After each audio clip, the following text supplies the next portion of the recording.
Hello, and welcome to Other Voices, a regular series of online conversations for activists. Other Voices is brought to you by Peninsula Peace and Justice Center. I'm your host, Paul George. This particular episode is the second installment of a special series we're calling Now What?, to explore what we might expect from the incoming Trump regime and how we might fight back.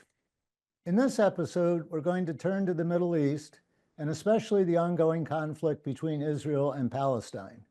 Many of us have been engaged for many years in the struggle for Palestinian self-determination. What happens to that struggle under a new Trump-led government? To help us sort that out, I'm pleased to welcome back Joel Beinin, the Donald J. McLachlan Professor of History Emeritus at Stanford University. Joel will be very familiar to Other Voices audiences.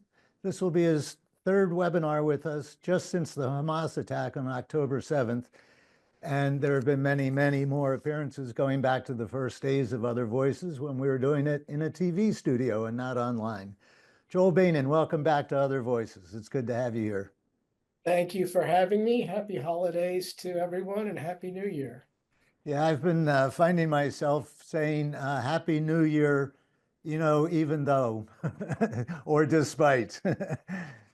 Indeed. So I want to start this conversation close to home, so to speak, and really close to home for you. And that's for the fact that so many students and faculty in campus protests, protesting the enormity of the Israeli attack on Gaza, are facing a lot of pushback now and repression. I just saw recently a New York Times survey that they came up with that there were 3,000 protests during the spring semester, then these crackdowns, and only 950 protests during this fall semester. What's your take on this situation? It's pretty alarming to see what's happening to some of these students and faculty. Well, yes, it is, but let me pull you up a little bit on that. Only 950 protests. Well, that's... In any other moment, we would have thought that was an enormous amount. It's only by contrast that it's not. But I don't mean to make light of it. Repression works. Many students were suspended, some were expelled. Faculty members have been fired, tenured faculty members have been fired without cause and without due process. Where was that? I hadn't read about any tenured faculty. Maura Finkelstein, Stanford Anthropology Ph.D. 2012, was a tenured associate professor at Muhlenberg University, a liberal arts college in Pennsylvania. And she was fired, apparently, for a post on social media, completely out of the context of her teaching and research, of just her private activity. And wealthy contributors to the university prevailed on the administration to fire her, literally with no due process whatsoever. Stacy Layton, another Stanford alum, is one of her lawyers and is a Bay Area local. Stacy lives in the Bay Area, so she's my main source of information about this. You can check in with her if you want to know more about it. But this is by far not the only such case. In most cases, it's people who are not on a tenure track and therefore don't have protections, who have been either fired or their contracts not renewed and so on. But of course, the students have been the spark plug of the whole thing. And partly they are just exhausted. I mean, at Stanford last year, the initial sit-in, which happened before any of the other solidarity encampments. The initial Stanford sit-in began in the fall and lasted through the winter break. When it was concluded, Students hadn't slept regularly in their beds for months, hadn't done their schoolwork regularly for months, which is not to say that they didn't learn anything. I'm sure that they learned a great deal by doing that protest. But and then there is this problem that holding a student protest of any sort, even a very well organized and tight one, isn't the same as workers going out on strike. University can function pretty well if students are camping out on some green space or mall or whatever on a campus. It's not the same. And so students had to confront the fact that they simply didn't have the power to make institutions change their policies with regard to investments in companies that do business with Israel, for example. That was a big demand to divest from military, industrial, and tech companies that work with Israel and profit from the occupation. And that's true beyond campuses as well. We have seen in the last 14 months mass movement, the dimensions of which no one could have imagined before October 7th, 2023.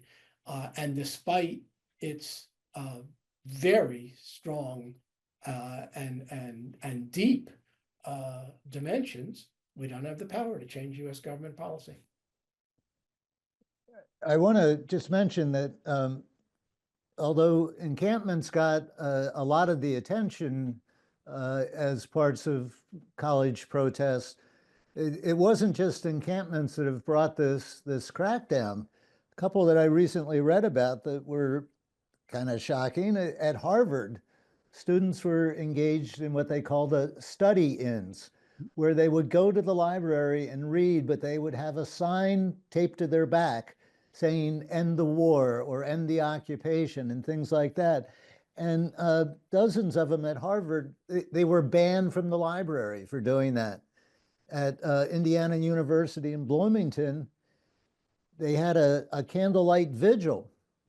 And because a new campus regulation had been put in place of no protesting after 11 p.m. and they went beyond 11 p.m., they were arrested and disciplined by the university for holding a candlelight vigil. What do you think is driving this crackdown by universities that we haven't seen in past protests? Because universities have long been the seat of protests where they start and take, provide momentum to the rest of the movement. You're right. There hasn't been anything quite like this, probably not since the Cal Berkeley campus tried to suppress the free speech movement in the 60s. I mean, basically, that was the last time before this moment that I am aware that universities, as universities, on their own, cognizance, try to exercise substantial repression. I mean, of course, there was the Ohio National Guard murdering the students at Kent State, and then 2 weeks later, the same thing in Mississippi at Jackson State. But that was state power coming onto the campus and killing students and so on. Here, what's happening is that university administrations are doing it, and they're doing it under pressure from two sources. One is wealthy donors, wealthy Zionist donors, not to put too fine a point on it, and the other is nut job Republicans in Congress like Elise Stefanik, who is nominated by Trump to be the U.S. ambassador to the United Nations coming up. So, I mean, the university presidents, when they were called before that committee in which Stefanik was one of the more Looney Tune voices, they rolled over. They put up a very, very weak and poor defense. And as soon as that sort of thing started to happen, organizations like the American Association of University Professors, which on some campuses functions as the trade union for faculty, and others they don't. Stanford's chapter is very, very weak indeed and doesn't function as anything. They protested right away, and it made no difference whatsoever. And my reasoning for why this is double-sided. On the one hand, the student protesters very often connected the question of Palestine to many other issues that have been prominent. Prison abolition, Black Lives Matter, LGBTQ rights, trans rights, a whole array of issues that have sharpened, let's say, since the 2008 financial crash. And so students and others were saying there's no more progressive except Palestine, which has historically been a very common position on the American left. That especially in Jewish communities overwhelmingly vote Democratic. In the last election, over 70% of American Jews voted for Kamala Harris, and some number like that has voted Democratic since Franklin Delano Roosevelt. So, but many of those liberal Jews are also Zionists, liberal Zionists to be sure, for the most part, but they are Zionists. That position is shrinking, either because liberal Zionists are abandoning the progressive movement altogether and becoming more right-wing on all issues, or because liberal Zionism really hasn't got any more ideological coherence, and people who once considered themselves liberal Zionists no longer do. Peter Beinart is the most outstanding example of someone like that. That transition for him happened well before October 7th. For others, it's happened after October 7th. The other side of the coin is that I think the powers that be recognize the correctness of what the students have said, that the question of Palestine is linked to a whole array of other issues and other forms of hierarchy. And you could see that very clearly in the Biden administration's response to October 7th. I mean, first thing, Biden rushed over to Israel to express his full solidarity. Subsequently, the United States has spent, estimates vary according to who's doing them, but something over $20 billion to support Israel's genocidal assault on the Gaza Strip, and blocked resolutions for ceasefire at the Security Council, I think 3 times. And so Biden is a Cold War hardliner. And his approach to Israel-Palestine, yes, it has to do with his personal commitment to Zionism, with the fact that he knows the players like Prime Minister Netanyahu for many years, even though they're not on very good terms these days. But beyond his personal relationships, he's a cold warrior. So, for example, Trump, as we know, canceled the Iran nuclear deal. Biden could have reversed that. It was done by executive order as soon as he came back to office. And in fact, he campaigned promising to do it, and he didn't. Why? Because his foreign policy advisors, and he appointed them. They didn't land on him from outer space or something. His foreign policy advisors told him, more pressure, you'll get a better deal from Iran. So no, they didn't get a better deal from Iran. And now Iran is closer to a nuclear weapon than it ever was. And tensions between the United States and Iran are more escalated than they ever were. And Benjamin Netanyahu has not desisted from his long-term plan to try to rope the United States into attacking Iran on Israel's behalf. So Biden's over-enthusiastic support for Israel's genocidal assault on the Gaza Strip, despite all the polite words about no, don't kill too many civilians and don't do too many terrible things. But nonetheless, there's been no consequence whatsoever for Israel blowing through every red line that the Biden administration set up. That has to do with Biden's core commitment to Israel as a regional proxy for American power in the Middle East. I want to, before we go on to, I want to follow up on that and get into what's happening in Israel politically and with the change coming in. I had a couple of questions left on the crackdown on student activism, and I would like to get those in. The first one is, how was the Stanford administration and their responses to the big demonstrations over there?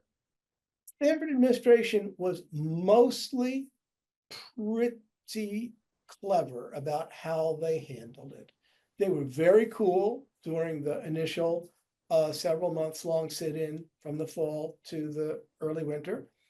And then there was a resumption of the solidarity encampment after Columbia University cracked down on its students, and that was the spark that led to dozens and hundreds, ultimately, of solidarity encampments. And then there was the occupation of the president's office. And the university administration claimed that a great deal of damage was done during the occupation, graffiti on the walls and so on. My best information is that that was instigated not by students, but by non-students who kind of attached themselves to the sit-in. In any case, the Stanford administration very uncharacteristically called the cops. 13 students were arrested, including a freshman who was a reporter for the Stanford Daily, and who was arrested for doing his job. He about a month ago, I don't remember exactly the date, but about a month ago, the charges against the students were dropped.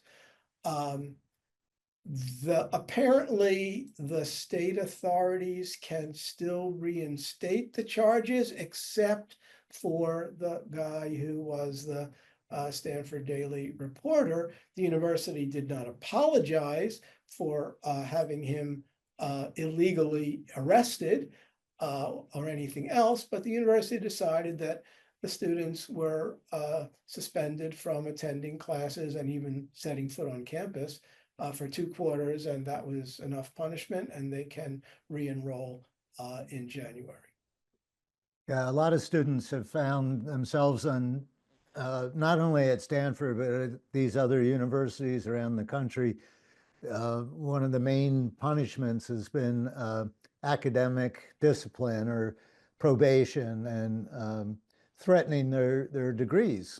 There was one other aspect of this, and in looking ahead to having a new administration in Washington after January 20th and a new Congress, and keeping in mind those awful hearings that they held with the university presidents that you referred to. I came across something that I hadn't been aware of. Um, and I wonder how this might be wielded as a hammer in the future. Trump, of course, his response to the campus protests was vanquish the radicals, quote unquote. And the thing that I came across that I hadn't been aware of back in December of 2019, just prior to meeting with a large contingent of Jewish donors to his campaign, Trump issued an executive order putting anti-Semitism under the purview of the Civil Rights Act. Have you heard about this? Yes. He and the Civil Rights Act does not include religion as one of the things. So he had the Judaism declared under executive order, quote, as a race or national origin, end quote, and said anti-Semitism will be addressed under the Civil Rights Act. And that just seems like a powerful tool for such an administration coming in. Yes, it is potentially.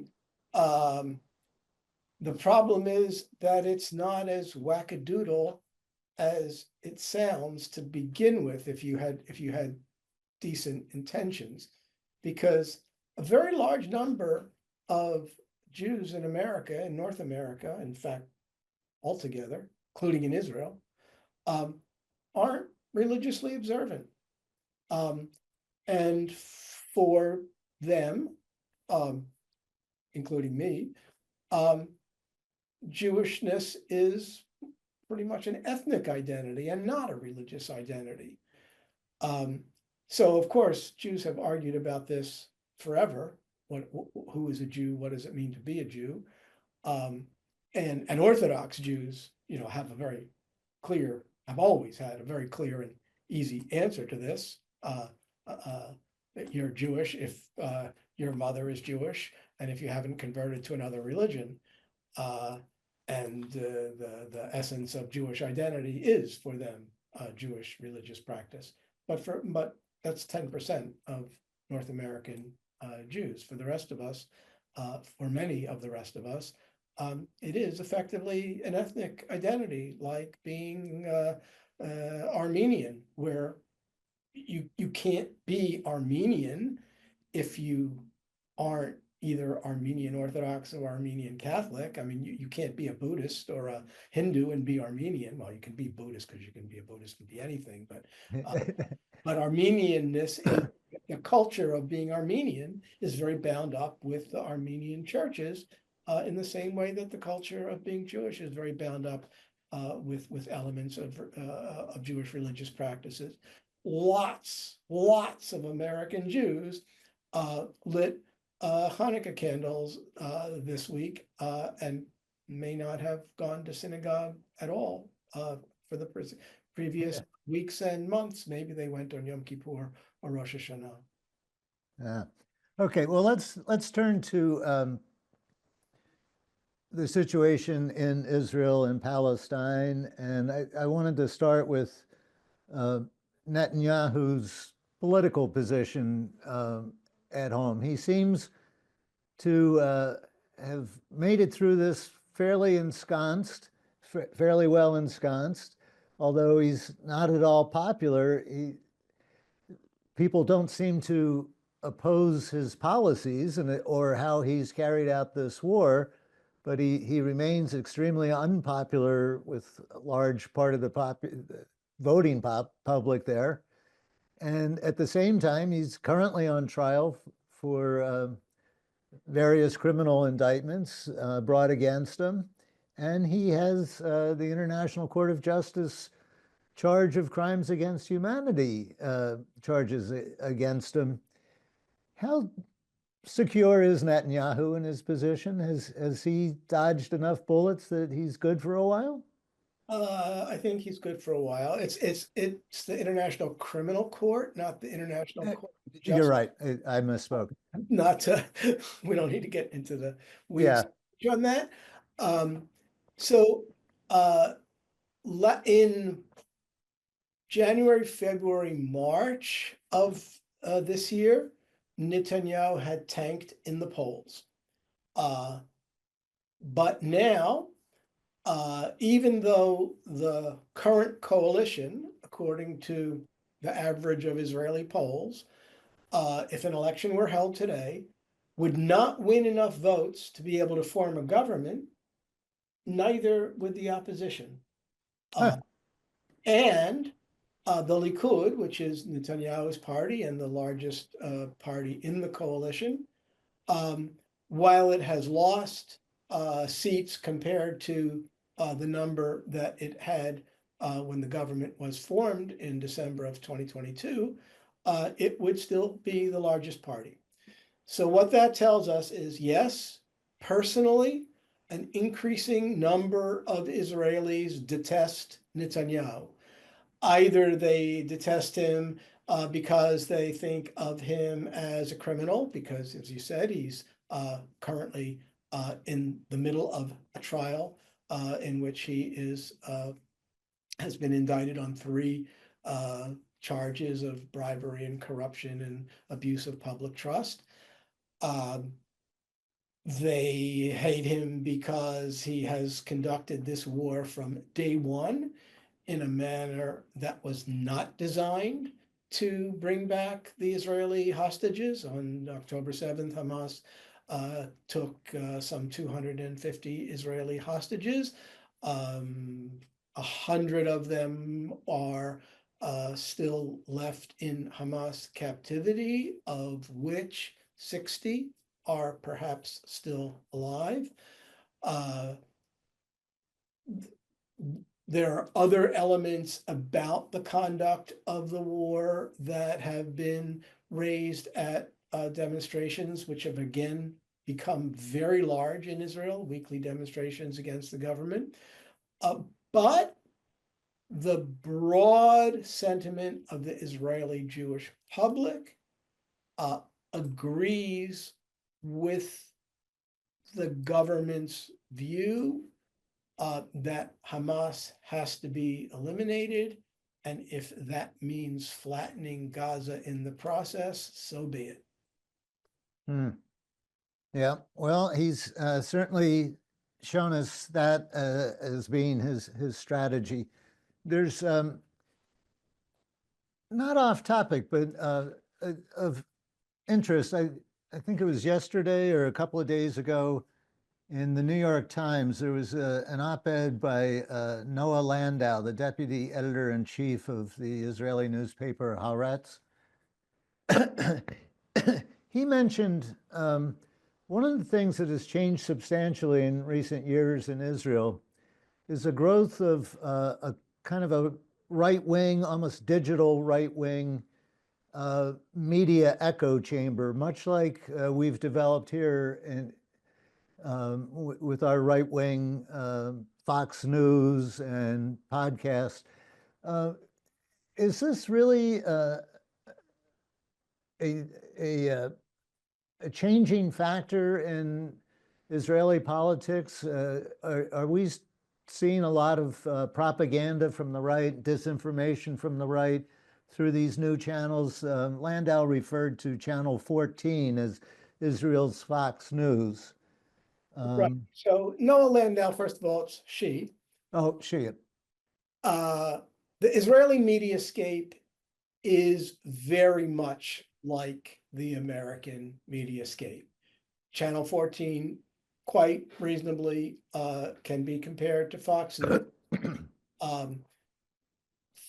For the entirety of the war, soldiers have been illegally, they're not supposed to do it, using social media to advertise the atrocities that they are committing in Gaza, including some really gross stuff,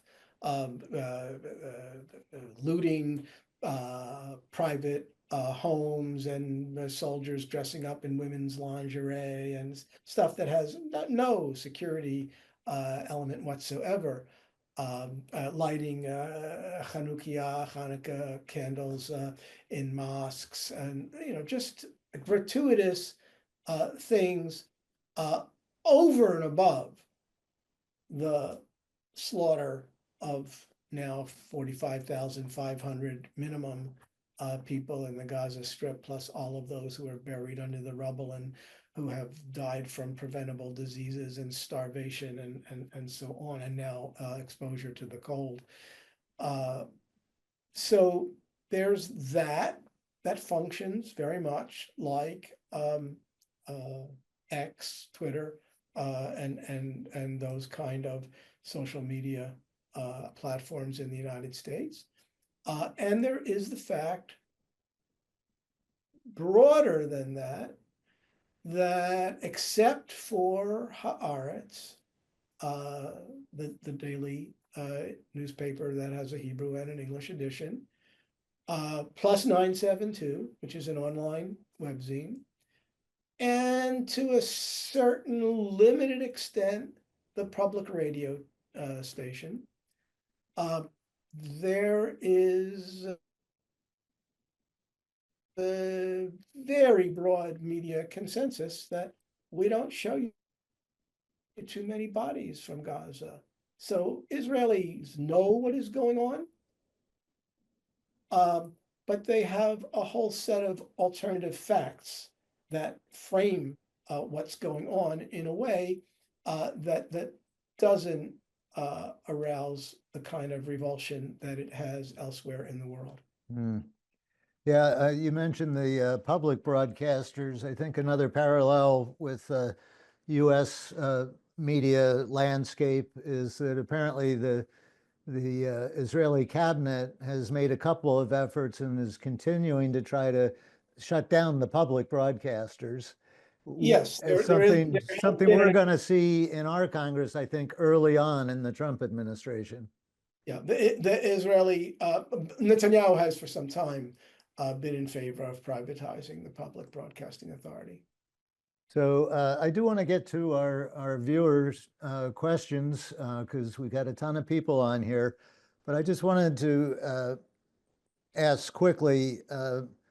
Last time he was in office, Trump moved the U.S. Embassy from Tel Aviv to Jerusalem, gave official recognition to and called it Israeli sovereignty over the Golan Heights, and had agreements made with the United Arab Emirates, Bahrain, Sudan. We don't expect any pushback on Israeli policy from this incoming administration, do we? I would think it seems his record is that Israel can do no wrong.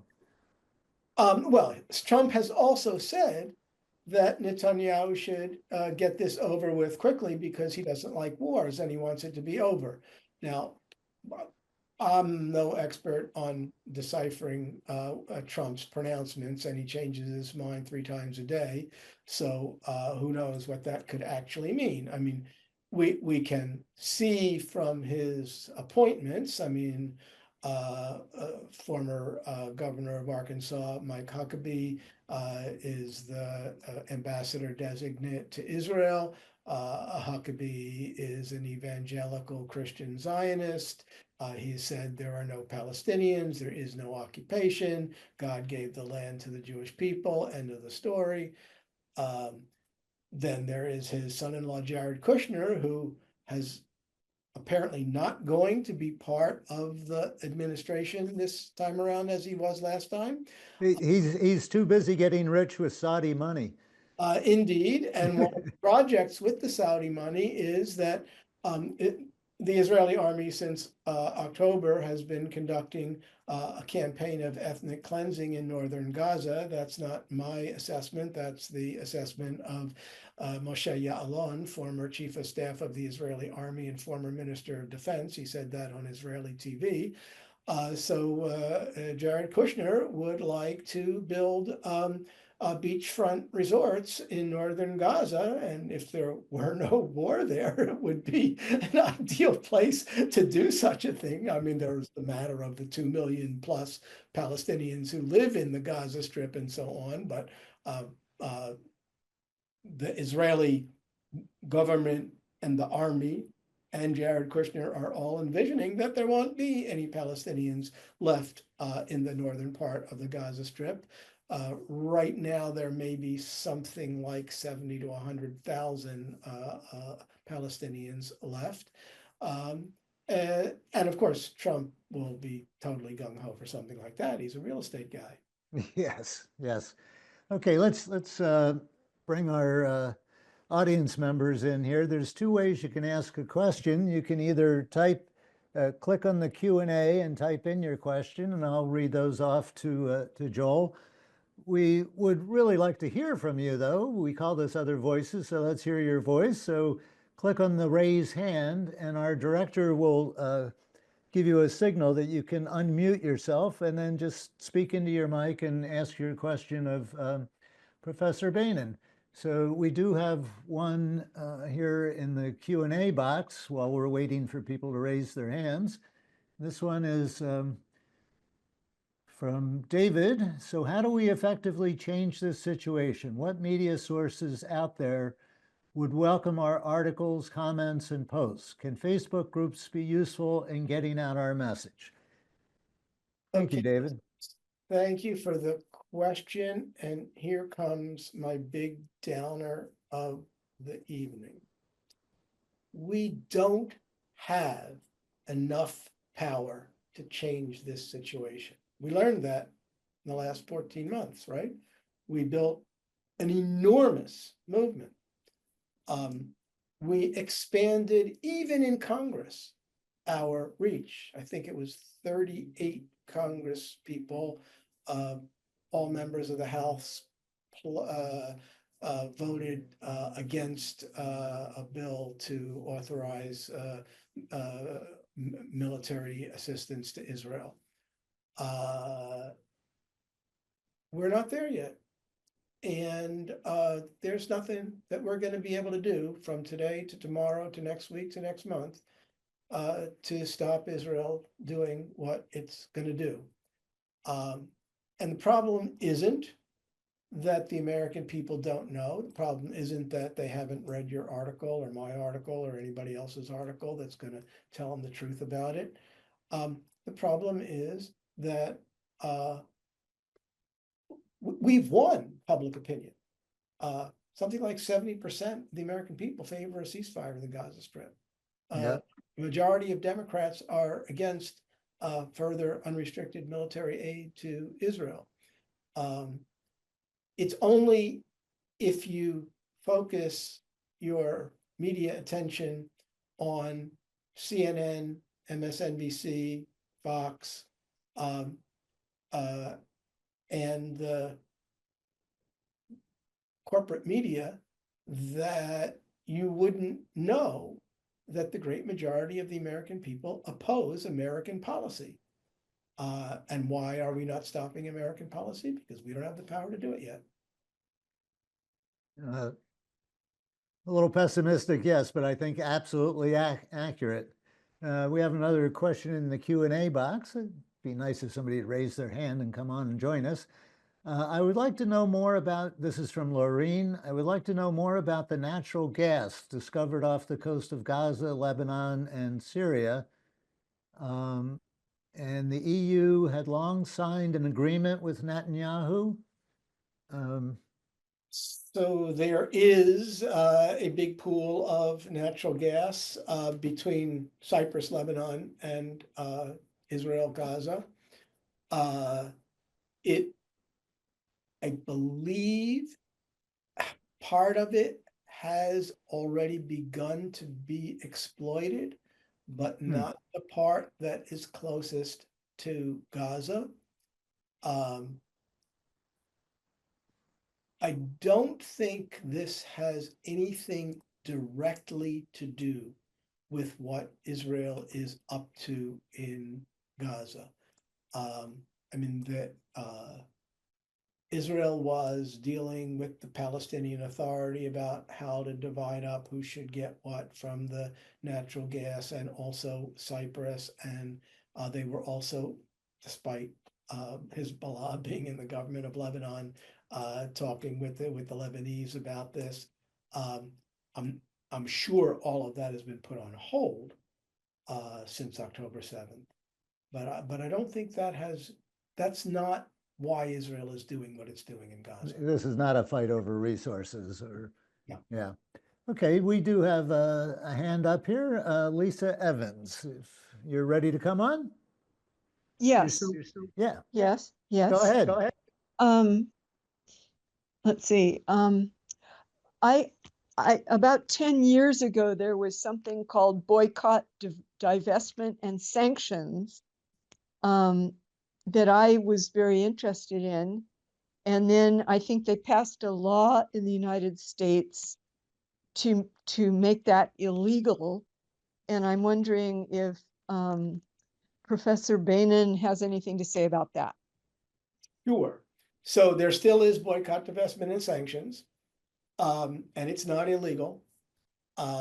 31 states have passed versions of legislation that make it illegal for the state to deal with entities that boycott Israel. So, for example, in Arkansas, which has such a law, the newspaper in Fayetteville, where the University of Arkansas is located, a weekly newspaper, kept running ads that they're boycotting Israel.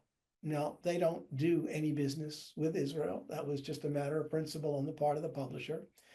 And the state withdrew publication of its official notices from that paper, which was an important part of their revenue. So the paper sued the state that the law was infringement on free speech, the First Amendment, which it certainly is, because boycott, Supreme Court has recognized that boycott is a form of speech and it's protected. They lost. They appealed to the federal appeals court, and they lost there too. So in Arkansas, state won't do business with you if you're boycotting Israel. State of Texas had a similar law. A Palestinian speech therapist for one of the, I may think it was Austin public schools, I could be wrong about that, don't quote me,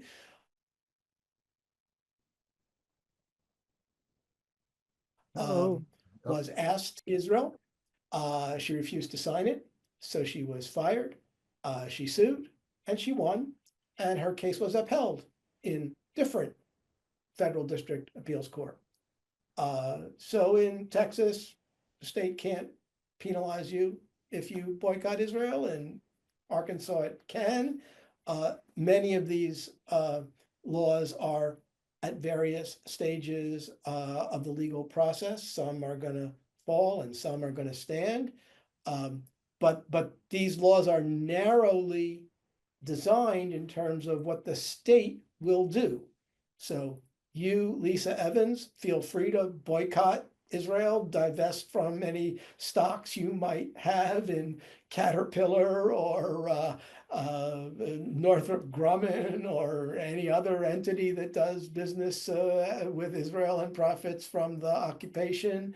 You could also boycott McDonald's or Starbucks. I mean, there's a whole list of corporations that do business in Israel that have been listed as boycottable entities. That it's still happening.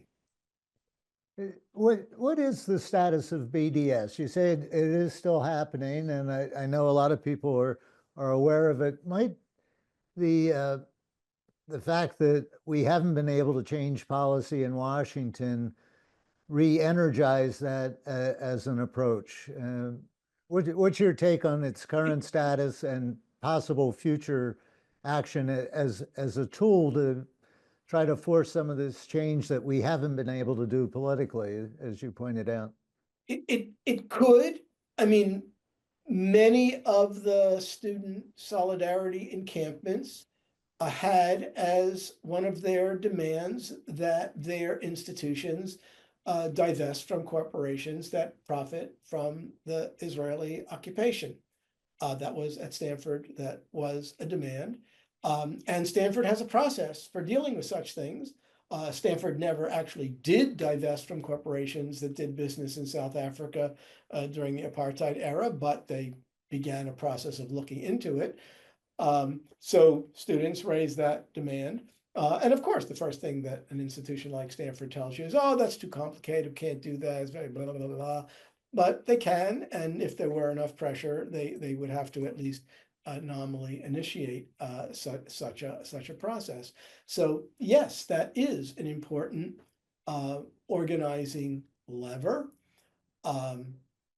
If a couple of major universities, major in terms of their endowments, right? We're talking tens of billions of dollars. I mean, Stanford's endowment is in the $40 billion range, Harvard, Yale, Princeton, a couple of others. If a couple of those institutions were in fact brought to divest from stocks of corporations that are profiting from the Israeli occupation, that might indeed make some impact. I mean, it did with regard to U.S. policy on apartheid South Africa. I mean, once American corporations started to complain, that brought the American government to look at things a little bit differently than they had been up until then.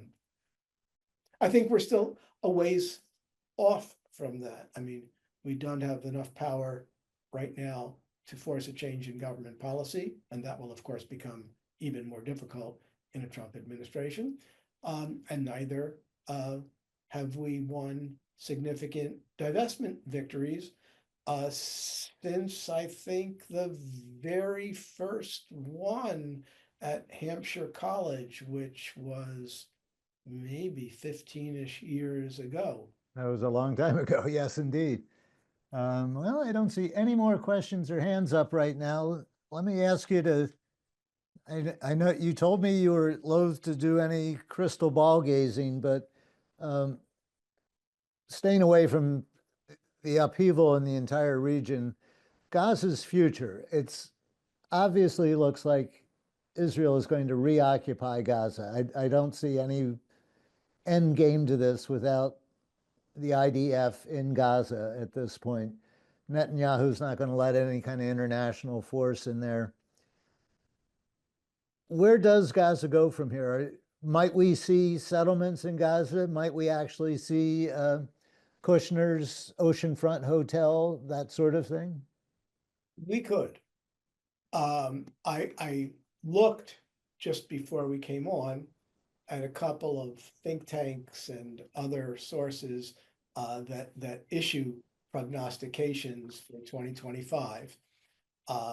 And one, the Stimson Institute, which is very highly rated as a think tank. I don't know why, they're not a big name.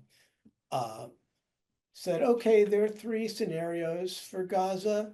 One is that the war just grinds on throughout 2025 with no resolution. The other is there's going to some kind of big bang and the whole region blows up, a war between Iran and Israel, or even more explosively between Iran and the United States. And three, some kind of magical resolution where Israel accepts what Biden announced as his plan, that Israel should withdraw, and there'll be some process of negotiating a Palestinian state underway. And what they concluded, and I agree with this, is that option number three is no chance whatsoever that that's going to happen. Mm-hmm. Likely one is option number one, that the war will grind on. And if the war grinds on, then it is very likely at this point that Israel will complete the ethnic cleansing of northern Gaza. So the Netzarim corridor, which is now 5 miles wide Israeli military base that stretches from the seacoast to the official border between Gaza and Israel. So that divides Gaza north-south. Everything north of Netzarim corridor, the Palestinian population will be ethnically cleansed. There have already been conferences of Israeli settler groups who say that as soon as Gaza is pacified, they are ready to move in there and put up a settlement. Actually, there are groups willing to do that in South Lebanon too, although that seems less likely at this moment. So that could very well happen. And that will be backed, of course, by people like Jared Kushner financially. I mean, his family, long before the Gaza war, a big backer of one of the most extreme religious seminaries, yeshivot, in the northern West Bank. Miriam Adelson, the widower of the late Sheldon Adelson, who was a big proponent of this sort of thing, will kick in money. Yeah, we could in fact see a drive to establish settlements in the northern Gaza Strip, and a further push to remove as many Palestinians as possible from the Gaza Strip altogether. The one barrier to that since day one, because Israel has been wanting to do this from the very beginning of its military assault on the Gaza Strip, the big barrier is Egypt. Egypt simply refused to take the Palestinians across the border at the Rafah crossing. I would imagine that a Trump administration will put pressure on Egypt to do that if that's what Israel wants to do. Okay, we have a raised hand question here from George Marks. George? Unmute, George. Thank you. Sorry, can you hear me? Yep, that's fine. Okay, my question is twofold, although it's either or both. With either the Houthis out of Yemen or the change in the Syrian government, do you see either or both of these having any impact of any substance on any of the things you're talking about or anything else in relation to the future, including potentially how it might impact Iran getting involved or not, et cetera?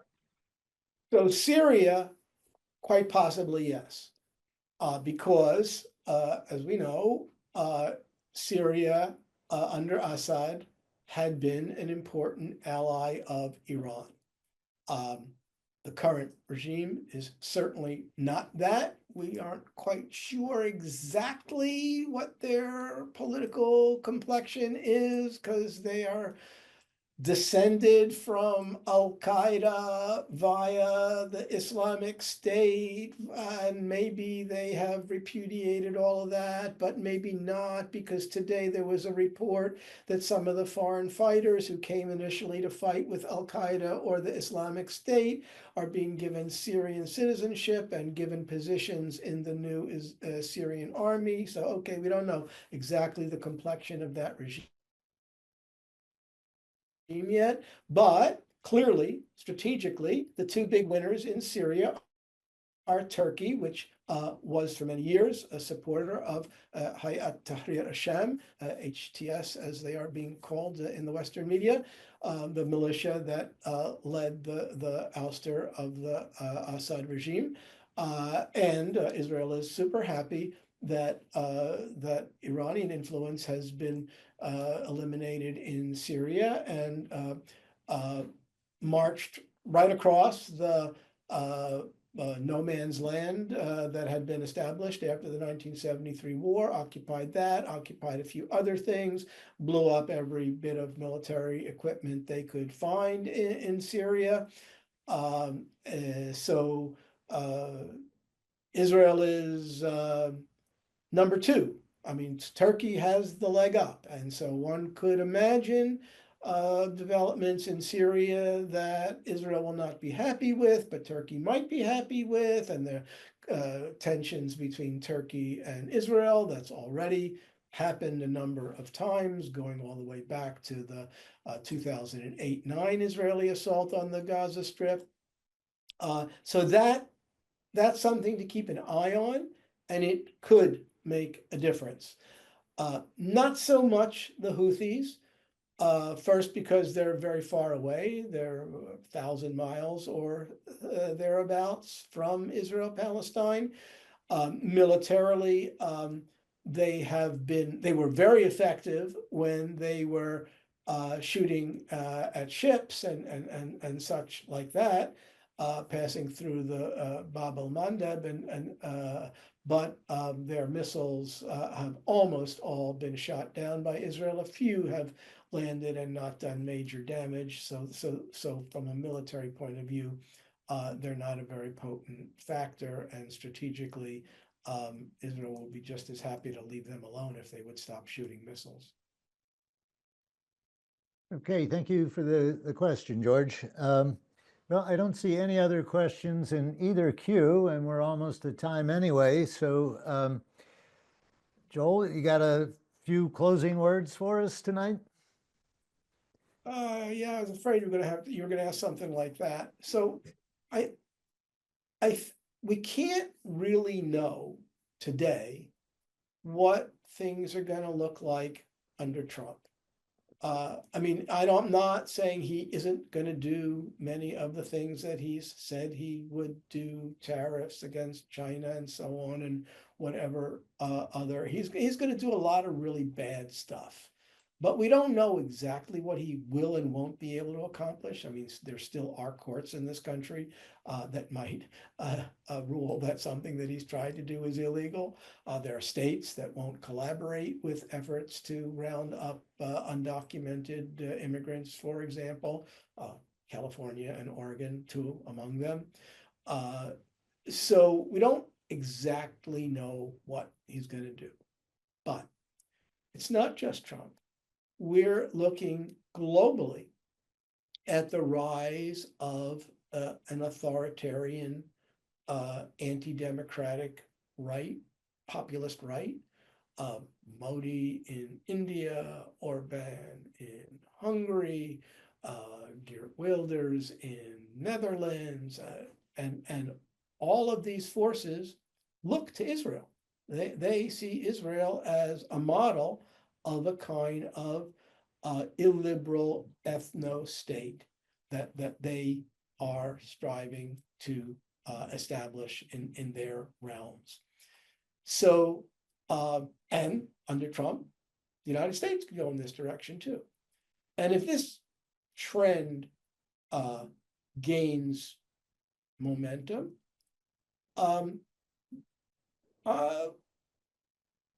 we're facing a kind of global quasi-fascist movement. I mean, not like fascism in the 1930s. It'll have its contemporary characteristics, and fascism in America will not look like Hitler or Mussolini. Sinclair Lewis told us all about that a long time ago when he wrote It Can't Happen Here. And so that might mean that the way we have been doing politics won't work. We need to do something else. Now, I don't know what we need to do, but I think redoubling our efforts to do the sorts of things that we have done in the past may not be adequate for the situation. And I'm curbing my vocabulary here. May not, this might happen, it might not happen, but we would be very foolish not to take seriously the possibility that it could happen, and that we'll be facing something that is much more substantial and of a qualitatively different sort than we have been facing before, and I'm not sure that we're ready for it. I'm afraid I have to agree with you on that. Joel, thank you so much for taking the time to join us again, the third time online and once in person just since October 7th. I really appreciate you taking the time to share your insights with the Peace and Justice Center's members. And with that, I will bid you all good night. I will wish you a happy new year, despite everything, which is how I'm putting it these days. So thank you for joining us, and we'll be back in a couple weeks with another episode of What Now? Good night.